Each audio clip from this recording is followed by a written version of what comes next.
برادران ملت اسلامیہ، السلام علیکم ورحمۃ اللہ وبرکاتہ۔ الحمد للہ الحنان المنان الذي خلق الإنسان وعلمه البيان، والصلاة والسلام على رسوله سيد الإنس والجان وعلى آله وأصحابه ذوي الخير والإحسان، أما بعد، فأعوذ بالله من الشيطان الرجيم، بسم الله الرحمن الرحيم، وسيعلم الذين ظلموا أي منقلب ينقلبون، صدق الله مولانا العظيم۔ بارگاہ رسالت مواب صلی اللہ تعالی علیہ وسلم میں درود پاک کا ہدیہ پیش کریں۔ اللهم صل على سيدنا ومولانا محمد معدن الجود والكرم وآله وأصحابه الكرام وابنه الكريم وبارك وسلم صلاة دائمة سرمدا أبدا۔ آج جمعۃ الوداع ہے، رمضان المبارکہ کا۔ اس کی بڑی فضیلت ہے۔ رمضان اور جمعہ دونوں کا تذکرہ قرآن پاک میں موجود ہے۔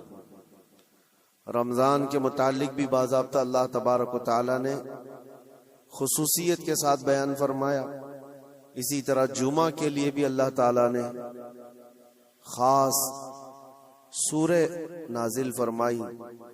لیکن جب یہ دونوں ایک ساتھ جمع ہو جائیں تو ان کی فضیلتوں پر اور بھی بلندیاں آ جاتی ہیں۔ جمعہ رمضان میں ہو، اور پھر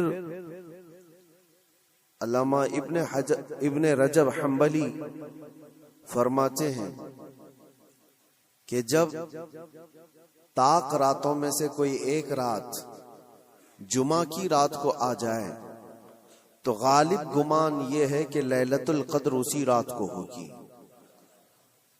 تو کل کی جو رات گزری وہ جمعہ کی رات بھی تھی اور طاق رات بھی تھی، تو یہ دونوں کے جمع ہونے پر بزرگوں نے فرمایا لیلۃ القدر والی جو فضیلت ہے جس شب کے لیے غالب گمان ہے کہ وہی ہو سکتی ہے۔ لیکن ہم سب اللہ کریم کی بارگاہ میں یہ آس و امید لگا کر دعا کرتے ہیں کہ ہم گنہگاروں کو اس کی مبارک گھڑیوں میں سے کوئی گھڑی قبولیت کی عطا فرمائے۔ اور آج کے دن کے متعلق یہ بھی فرمایا گیا کہ جمعہ یعنی سورج غروب ہونے سے پہلے پہلے ایک گھڑی ایسی آتی ہے جس میں اللہ تعالیٰ بندے کی ہر دعا قبول فرماتا ہے، قبولیت کا وقت ہوتا ہے۔ اور یہ بھی فرمایا گیا کہ اس نے ایمان و احتساب کے ساتھ آج جو نماز پڑھا، اس سے پہلے جو گناہ کیا تھا اللہ تعالیٰ سب کو معاف فرمائے گا۔ رمضان المبارکہ کی ہر رات بخشش ہوتی ہے، اور جتنے لوگوں کی رمضان میں بخشش ہو گئی اتنی تعداد صرف آج کے جمعہ کے دن بخشے جاتے ہیں۔ اور پھر عید کی رات کے لیے بھی فرمایا گیا۔ تو اب یہ چند ساعتیں رہ گئی ہیں اور چند لمحے باقی رہ گئے ہیں رمضان کو رخصت ہونے میں۔ دعا یہ کرو کہ اللہ یہ رمضان کے گزرنے سے پہلے ہم سب کی بخشش کا اعلان فرمائے۔ جو ہزاروں لوگ، لاکھوں لوگ جہنم سے آزاد ہو رہے ہیں، ان آزاد ہونے والوں میں ہمارا نام بھی مولا شامل فرمائے۔ ویسے دنیا بھر میں آج کے دن کو مسلمانوں نے یوم القدس کے نام سے منسوب کیا ہے۔ یوم القدس کے نام سے اس کو موسوم کیا ہے۔ دنیا الگ الگ ڈے مناتی ہے، mothers day, fathers day, womens day, وہ پتہ نہیں کون کون سے ڈے بہت سارے منائے جاتے ہیں۔ اسلامی اعتبار سے ساری دنیا کے مسلمانوں نے رمضان کے آخری جمعہ کو القدس ڈے، یوم القدس یعنی بیت المقدس کی حفاظت والا دن قرار دیا۔ پوری دنیا آج دعاؤں میں مشغول ہے اور امت کو قدس کے متعلق اویئرنیس لانے کے لیے، ان کے اندر معلومات پیدا کیے جانے کے لیے ہر جگہ پر محفلیں ہوتی ہیں، تقاریر ہوتی ہیں، اور ہونا بھی چاہیے کہ امت کو یہ حصہ ٹرانسفر کیا جائے۔ آج دور دراز بیٹھے ہوئے لوگ یہ سمجھتے ہیں کہ فلسطین میں جو کچھ بھی چل رہا ہے وہ ان کا علاقائی جھگڑا ہے، ان کے بارڈر کا مسئلہ ہوگا جیسے ہمارے لیے کشمیر کا مسئلہ بنتا ہے۔ ایسا نہیں ہے میرے عزیزو، یہ بہت پرانی تاریخ ہے۔ بیت المقدس جو خطہ ہے جس کو مسجد اقصی کہا گیا قرآن پاک میں، جہاں سے رسول کریم صلی اللہ تعالی علیہ وسلم کی معراج ہوئی، جس کا ذکر صاف قرآن پاک میں ہے، سبحان الذی اسری بعبدہ لیلا من المسجد الحرام الی المسجد الاقصی۔ پاک ہے وہ ذات جس نے اپنے بندے خاص کو ایک رات مسجد حرم سے جو مکہ میں مسجد اقصی تک کا سفر کرایا۔ مسجد اقصی کیا ہے؟ قرآن کہتا ہے الذی بارکنا حولہ، جس کے ارد گرد ہم نے برکت رکھی ہے، جس کے ارد گرد برکتیں رکھی گئی ہیں۔ تو مسجد اقصی یہ کل پرسوں والی، سال دو سال پہلے والی یا 100-200 سال پہلے والی مسجد کا نام نہیں ہے، یہ اتنی پرانی ہے جس کی تاریخ تقریباً 4000 سال پہلے کی۔ سیدنا ابراہیم علیہ الصلوۃ والتسلیم کے زمانے سے یہ آباد علاقہ، اور ایک دو نہیں ہزاروں انبیاء اکرام علیہ السلام کا وہ قبلہ رہا ہے، اور خود مسلمانوں کا بھی قبلہ اول وہی تھا، پہلے اسی کی طرف منہ کر کے نماز ادا کیا جاتا۔ اور نبی پاک صلی اللہ تعالی علیہ وسلم جب مدینہ طیبہ ہجرت فرما کر آئے تو آپ اندازہ کیجئے کہ بعثت کے 13 سال کے بعد، یعنی حضور کے اعلان نبوت کے 13 سال کے بعد حضور پاک صلی اللہ تعالی علیہ وسلم نے ہجرت فرمائی، مکہ کے 13 سال، اور پھر مدینہ جانے کے بعد وہاں 17 مہینے تقریباً 1.5 سال بیت المقدس کی طرف منہ کر کے ہی نماز پڑھی جاتی تھی، بیت المقدس کی طرف رخ کر کے ہی عبادت ہوتی۔ اور 17 مہینے کے بعد پھر وہ حکم آیا، وہ بھی میرے مصطفیٰ کریم صلی اللہ علیہ وسلم کی خواہش پر، کہ آپ ظہر کی نماز ادا کر رہے تھے اور آپ کے دل میں یہ خیال آیا کہ ہمارا قبلہ بیت المقدس کی بجائے خانہ کعبہ ہوتا تو اچھا ہوتا۔ رب تبارک و تعالیٰ کی بارگاہ میں وہ خواہش کرتے ہوئے آسمان کی طرف نماز کی حالت میں حضور دیکھ رہے تھے، چہرہ آسمان کی طرف اٹھا رہے تھے، 2 رکعت ہو چکی تھی۔ تب اللہ تعالیٰ نے قرآن کی آیت نازل فرمائی نماز کی حالت میں ہی، قد نرا تقلب وجہک فی السماء فلنولینک قبلۃ ترضاها۔ اے محبوب، ہم آپ کا چہرہ اٹھانا دیکھ رہے ہیں آسمان کی طرف، اور عنقریب آپ کو اسی طرف پھیر دیں گے جہاں آپ کی رضا ہے، آپ کی جس میں خوشی ہے۔ اور پھر فوراً آیت بھی نازل ہو گئی، فولی وجہک شطر المسجد الحرام۔ دیر کس بات کی محبوب، ابھی آپ اپنا چہرہ خانہ کعبہ کی طرف فرما لیں۔ بیت المقدس سامنے ہے تو خانہ کعبہ بالکل اپوزٹ میں۔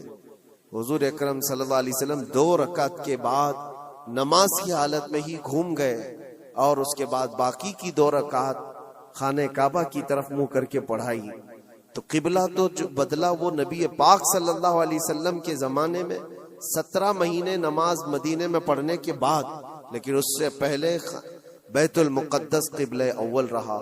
بیت المقدس انبیاء اکرام کا مسکن ہے، تقریباً 30,000 کے قریب انبیاء اکرام علیہ السلام اس کے ارد گرد ہیں بیت المقدس کے، اور وہ اس کو قرآن پاک نے ارض مقدس کہا ہے۔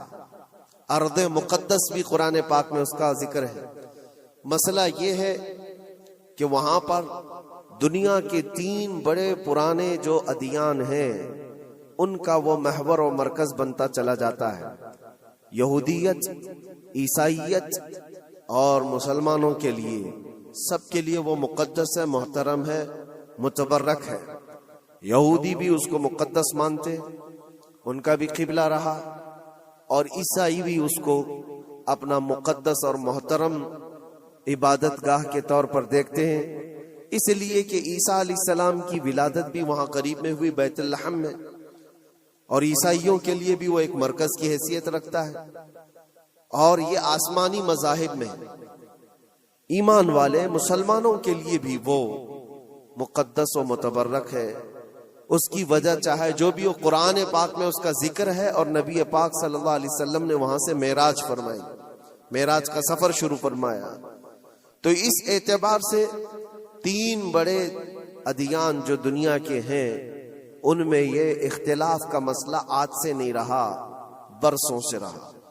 چلیں اگر آج کوئی ہم پر یہ الزام لگاتا ہے یہ کہ مسلمانوں کا اور یہودیوں کا مسئلہ ہے، تو میرے عزیزو فلسطین میں مسلمانوں کے آنے سے پہلے کی اگر تاریخ آپ پڑھیں گے تو یہودیوں اور عیسائیوں میں کئی جنگیں وہاں پر ہوئی، کئی جنگیں بیت المقدس کو لے کر کے. بیت المقدس میں پہلے یہودیوں کا غلبہ تھا تو عیسائیوں کا بادشاہ ٹائٹس اور ہرکیولس، یہ سب بادشاہوں کے جو نام ہیں آپ تاریخ میں پڑھیں، یہ حضور پاک صلی اللہ تعالی علیہ وسلم کی آمد سے پہلے والے. انہوں نے طاقت حاصل کی، غلبہ حاصل کیا. تو ٹائٹس جو بادشاہ تھا عیسائیوں کا، اس نے اتنا قتل عام کیا تھا یہودیوں کا، اتنا قتل عام کہ پورے فلسطین کی زمین خون سے بہہ رہی تھی اس زمانے میں. اور پھر جب یہودیوں کا غلبہ آیا تھا تو یہودیوں نے عیسائیوں کا قتل عام کیا تھا، کسی کو چھوڑا نہیں تھا. تو بیت المقدس کے حصول کے لیے، اس پر غلبہ حاصل کرنے کے لیے جنگیں برسوں سے چلی، بہت برسوں سے. پھر جب وہ دور آیا، حضور پاک صلی اللہ تعالی علیہ وسلم نے اعلان نبوت فرمایا، اسلام پوری دنیا میں پھیلنے لگا. پھر بھی حضور اکرم صلی اللہ علیہ وسلم کی زندگی پاک میں بیت المقدس پر، مسجد اقصی پر مومنین کا یا مسلمانوں کا وہ غلبہ نہیں تھا. زمانہ بیت گیا، حضرت عمر فاروق رضی اللہ تعالیٰ عنہ کا زمانہ آیا. جب حضرت عمر فاروق کا زمانہ آیا تو اسلامی سلطنت کی سرحدیں بہت دور دور تک پھیل گئیں.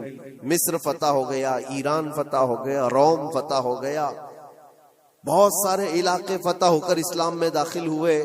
تو ایک محاذ فلسطین فتح کرنے کے لیے بھی حضرت عمر فاروق کے زمانے میں بھیجا گیا، جس میں حضرت ابو عبیدہ بن جراح رضی اللہ تعالیٰ عنہ بھی موجود تھے. اور وہ اسلامی لشکر جب گیا تو فلسطین کو ان لوگوں نے فتح کیا. فلسطین جب فتح ہوا، بیت المقدس جب حاصل کیا گیا، وہ بھی تاریخ بڑی عظیم ہے میرے عزیزوں. وہاں اس وقت عیسائیوں کا غلبہ تھا، یہودیوں کو نکال کر پھینک دیا گیا، مار دیا گیا، جیسے بھی ان کے ہر بار ہوتے تھے. جب ان کا غلبہ آئے تو ان کو مارے، ان کا غلبہ آئے تو ان کو مارے، یہ جنگیں چلتی تھی. پھر جب اسلام آیا تو اس زمانے میں عیسائیوں کا وہاں غلبہ تھا، انہوں نے حوالے کر دیا بیت المقدس کو، مسجد اقصی کو حوالے کیا.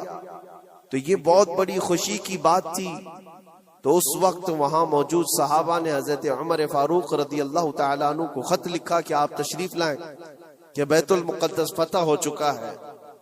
اور یہ مسلمانوں کے لیے ایک بہت بڑی بشارت تھی، بہت بڑی عظیم خوشخبری تھی. اور سب انتظار میں تھے کہ امیر المومنین آئیں گے تو ان کے ذریعے سے یہاں پر نماز ادا کی جائے گی.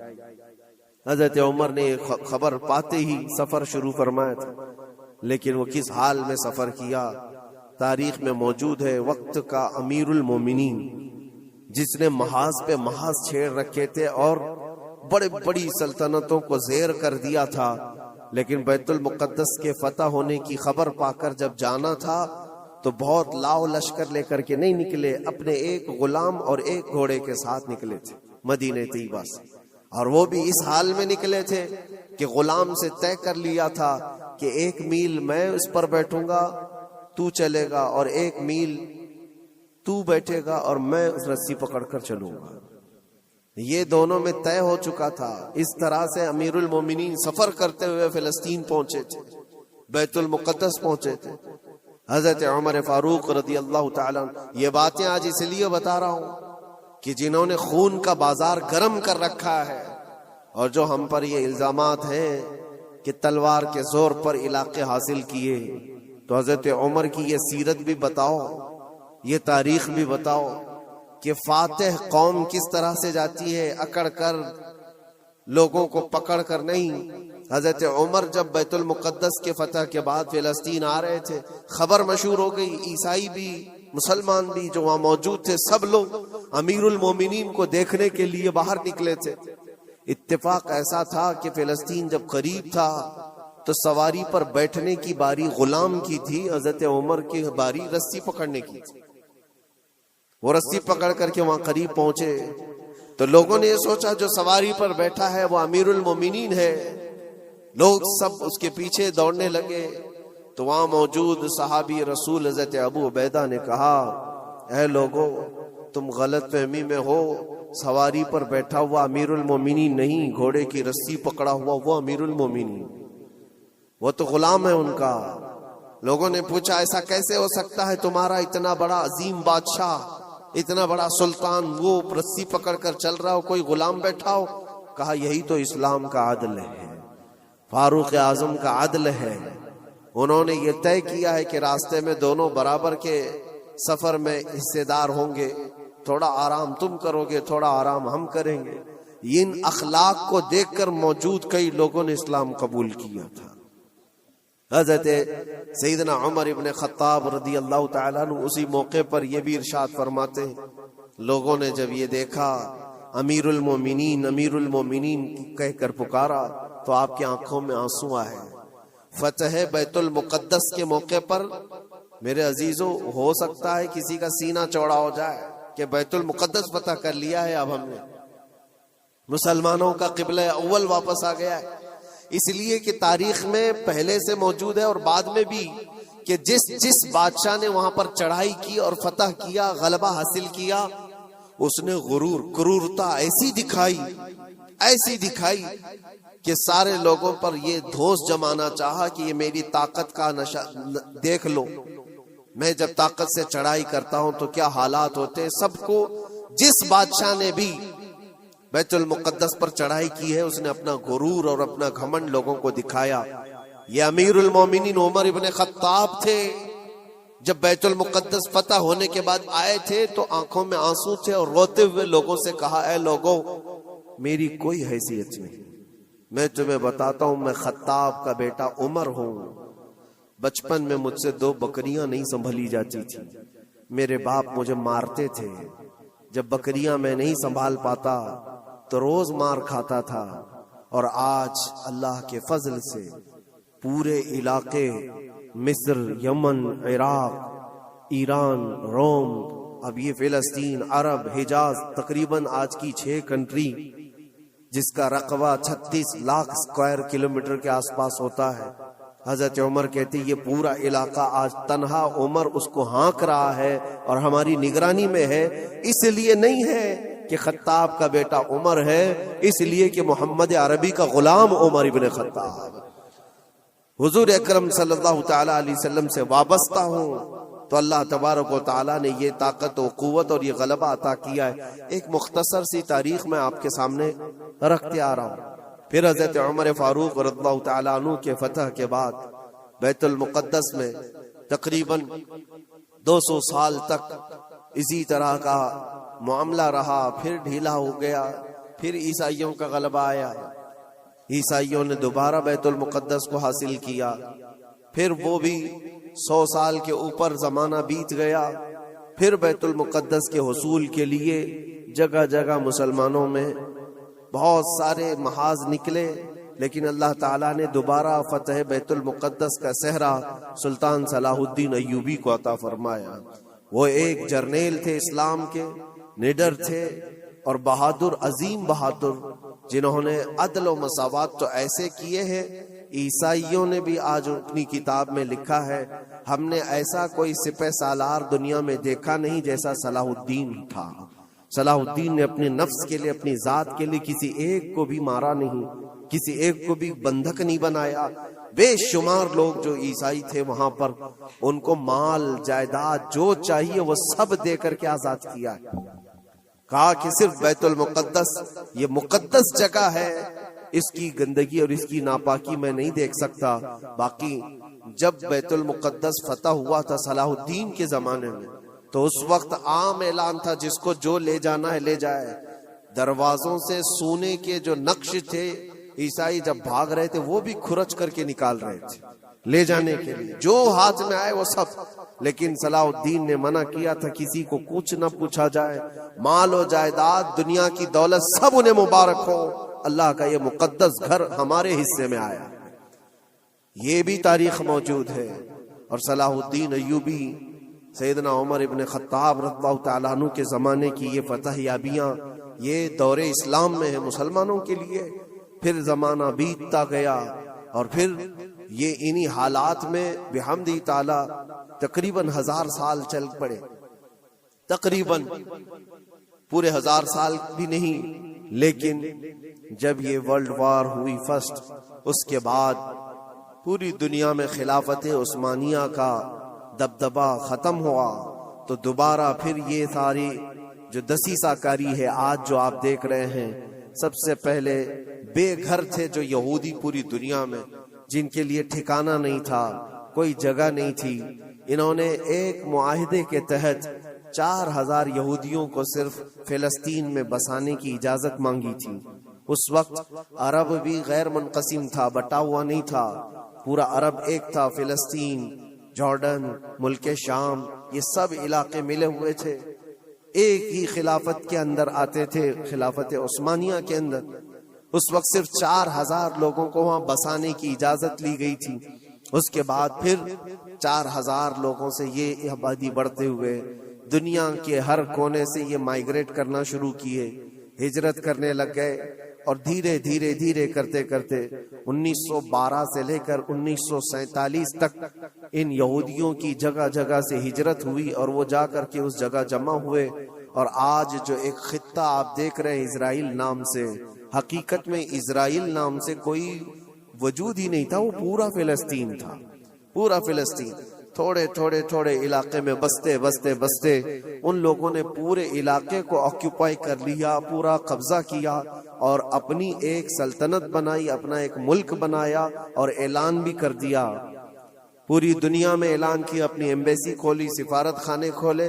لیکن حیرت کی بات ہے کہ فلسطین کو ایسا دبا دیا گیا، اب اس کی اپنی کوئی حکومت نہیں، اس کی اپنے کوئی اختیارات نہیں. وہ نام کے لیے ایک علاقے میں بس سمٹ گئی ہے. اور ایک چھوٹا سا علاقہ اب بچ گیا ویسٹ بینک کا اور غزہ کا، جہاں آج لڑائیاں ہو رہی ہیں، جہاں بم بارود برسائے جا رہے ہیں. یہ تھوڑا سا علاقہ بچا رہ گیا ہے. میرے عزیزو، یہ ایک تاریخ ہے جو میں آج آپ کو منتقل کر رہا ہوں، اس لیے کہ نئے بچوں کو، نئی جنریشن کو تاریخ سے بہت کم دلچسپی ہے. یہ انٹرنیٹ کی دنیا میں رہنے والے لوگ، آپ یہ بات یاد رکھیں، یہ وراثت کے طور پر ہم نے آج تک منتقل ہوتی آئی. تاریخ اس لیے بتا رہا ہوں کہ وہاں پر جو جھگڑا ہے، وہاں پر جو حالات بنے ہوئے ہیں، وہ آج کل کے نہیں ہیں، صدیوں سے موجود ہیں، کئی سینکڑوں سالوں سے موجود ہیں. اور اللہ کے نبی صلی اللہ علیہ وسلم کی ایک بشارت بھی سنا کر جاتا ہوں.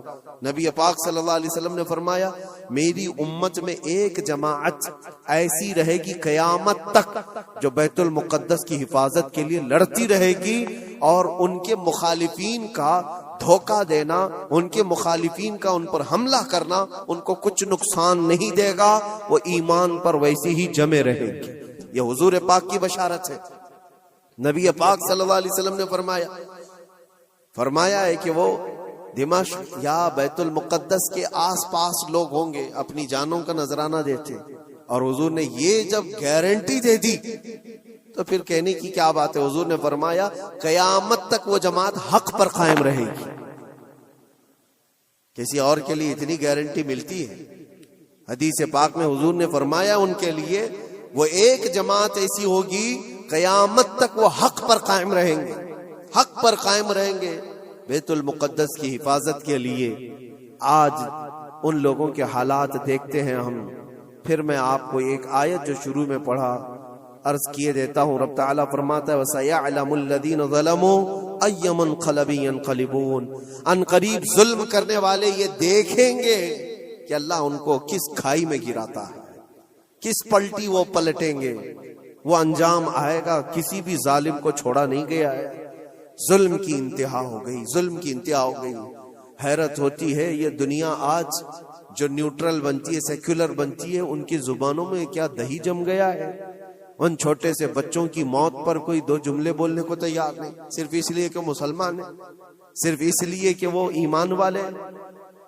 میرے عزیزو، دنیا میں کہیں کسی کی ظلمن موت ہو جائے تو ساری میڈیا چیختی ہے، چلاتی ہے. اور آج جہاں 49,000 لوگوں کو قتل کر دیا گیا، مار دیا گیا، ان کا قصور کیا تھا بتائیں، ان کا قصور کیا ہے؟ جنگ جس سے چل رہی ہے اس جماعت کا تو کوئی نشانی نہیں ملتا. جس جماعت کے ساتھ، جس تحریک کے ساتھ، جس تنظیم کے ساتھ یہودیوں کی جنگ چل رہی ہے، اس تنظیم کا کون مر رہا ہے، اس تنظیم کے کتنے لوگ مارے جا رہے ہیں، اس کا کوئی حساب نہیں. لیکن سویلینز جو وہاں کے بچے ہیں، عورتیں ہیں، بوڑھے ہیں، ان میں سے تقریباً 50,000 لوگ شہید ہو چکے، جس میں سے تقریباً 15,000 کے آس پاس تو بچے ہیں، چھوٹے سے بچے ہیں. کلیجہ منہ کو آتا ہے یہ ساری باتیں دیکھ کر کے، سن کر کے. میرے عزیزوں، جگر رکھنے والا دنیا کا کوئی بھی انسان جس کے اندر تھوڑی انسانیت باقی ہو، وہ یہ تمام مناظر کو دیکھ کر کے ویرودھ تو ضرور کرے گا. اور اگر یہ باتیں بھی ہم کو یہاں کہنے میں کسی کو ایسا لگتا ہے تو میں اس کی پرواہ نہیں کرتا. ایمان جب تک ہے ہم بولتے رہیں گے. جہاں لوگوں کی جانیں چلی جا رہی ہوں اور تم کہتے ہو کہ یہ حالات صحیح نہیں ہو بولنے کے لیے، تو پھر ایسی بزدلی میں جی کر کے بھی مطلب نہیں، مر جانا ہی بہتر ہے. کس لیے جی رہے؟ حق کو حق نہ کہا جائے، ظلم کو ظلم نہ کہا جائے؟ کیا اتنے بھی زیادہ بزدلی آ گئی ہے؟ میرے عزیزوں، آپ کو بتانے کا مقصد یہ ہے، مجھے پتا ہے لوگوں کو یہ بھی لگتا ہے کہ یہاں بیان کر کے مطلب کیا ہے، فلسطین میں ظلم ہو رہا ہے، بچے مارے جا رہے ہیں، یہاں بیان کر کے کیا مطلب ہے؟ یہ تھوڑی نہ وہاں جائیں گے مدد کرنے کے لیے. لیکن میرے عزیزوں، فزیکلی آپ جا تو نہیں سکتے، لیکن اس سے بہت ساری عبرتیں، بہت سارے سبق تم سیکھ سکتے ہو. تم سردی بخار پر آئیں کائیں کرنے لگ جاتے ہو، جن کے گھروں پر روز بم بارود ہو، ان لوگوں کو دیکھو کبھی تو آج بھی الحمدللہ کہتے ہیں. ایک خاتون کو دیکھا جس کے 4 بیٹے شہید ہو گئے، 4 بیٹے شہید ہو گئے. عورتوں میں وہ بیان کر رہی ہے، بڑا بیٹا 27 سال کا، دوسرا بیٹا 25 سال کا، تیسرا 23 سال کا. اس طرح سے عمر جوانی، بھری جوانی میں جس کے 4 لڑکے شہید ہوئے، آنکھوں میں آنسو کچھ نہیں. کسی نیوز رپورٹر نے کہا کہ 4 بیٹے تیرے اتنی بھری جوانی میں مارے گئے، تجھے غم نہیں کسی بات کا؟ کیا بہترین جواب دیتی ہے وہ خاتون، کہتی ہے جس کا ہر بیٹا جنت میں پہنچ چکا ہو اسے غم کس بات کا، کیونکہ اللہ کا وعدہ ہے، میرے نبی کا وعدہ ہے، وہ شہید ہیں اور شہید جنت میں ہو چکا ہوتا ہے، اور شہید کو اس کی موت سے پہلے اس کا جنت میں ٹھکانہ دکھایا جاتا ہے. وہ خاتون کہتی ہے روتی اس وقت جب میرا بیٹا تاش کے پتوں پر بیٹھا ہوتا، شراب کے اڈے پر گیا ہوتا، بہک کر کے کہیں بگڑ گیا ہوتا، تو پھر دل پر افسوس ہوتا کہ میرا بیٹا راستہ بھٹک چکا ہے، میرا بیٹا عیاشی میں جا چکا ہے. لیکن جس ماں کو یہ یقین ہے کہ اس کے جیتے جی اس کا بیٹا جنت میں پہنچ چکا ہے، تو پھر غم کس بات کا. میں تو ان کے صدقے میں دعا کرتی ہوں کہ مولا ان کے راستے مجھے بھی وہاں تک پہنچا. یہ ایمانی جذبہ ہے میرے عزیز، ایمانی جذبہ ہے. اللہ تعالیٰ نے انہیں صبر دیا ہے. تو میں یہ چیزیں اس لیے بتا رہا ہوں کہ آپ چھوٹی مصیبتوں کو بہت بڑی بنا کر کے سمجھتے ہیں کہ حالات بہت خراب ہیں. ایسے حالات خراب ہیں آپ کے پاس، آپ کے لیے. وہاں پر کل کی بات ہے، جو لوگ مدد پہنچانے کے لیے گئے تھے ان کی آنکھوں میں آنسو، کہتے خرید کر کے دینے کے لیے بھی پانی نہیں ہے، صاف پانی پی نہیں سکتے، کھانا کھانے کے لیے دکان ہی نہیں ہے، کہاں بکے گا، کہاں سے آئے گا، بہت سارے حالات.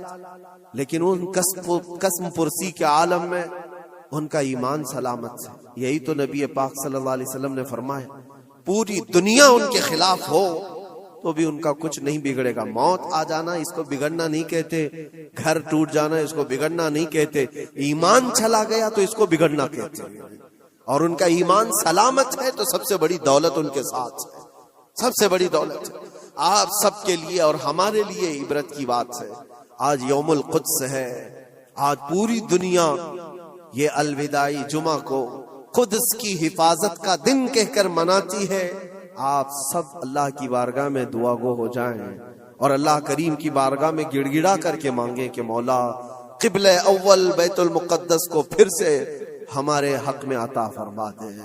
اور اس کے لیے جنہوں نے اپنی جانوں کا نذرانہ پیش کیا، اپنے مال و جائیداد، اپنے بچے، اپنے عزیز و اقارب کھوئے، اے کریم خدا دنیا میں بھی اور آخرت میں بھی ان کو اجر عظیم عطا فرما. وہاں کے شہیدوں کی شہادت کو قبول فرما لے. اللہ ان کے بیماروں کو شفا دے دے, ان کی عورتوں کو سہارا دے دے. مولا کریم ان کے رزق کے اسباب پیدا کرتے ہیں. اے رب العالمین, رمضان کا یہ آخری عشرہ ہے, عید کی خوشیاں سب گھروں میں آتی ہیں, ان بچوں کے گھروں میں بھی عید کی خوشیاں پہنچا دے جن کے باپ اور جن کی مائیں رمضان میں جا چکی ہیں. اے کریم خدا ارحم الراحمین, مولا تیرے حبیب پاک صلی اللہ تعالی علیہ وسلم کی امت پاک پر رحم و کرم فرما دے. اللہم ارحم امت سیدنا محمد صلی اللہ علیہ وسلم رحمتا عامہ, اللہم اغفر امت سیدنا محمد صلی اللہ علیہ وسلم مغفرتا عامہ. وصلی اللہ تعالی علی خیر خلقہ محمد وآلہ واصحابہ اجمعین برحمتک یا ارحم الراحمین.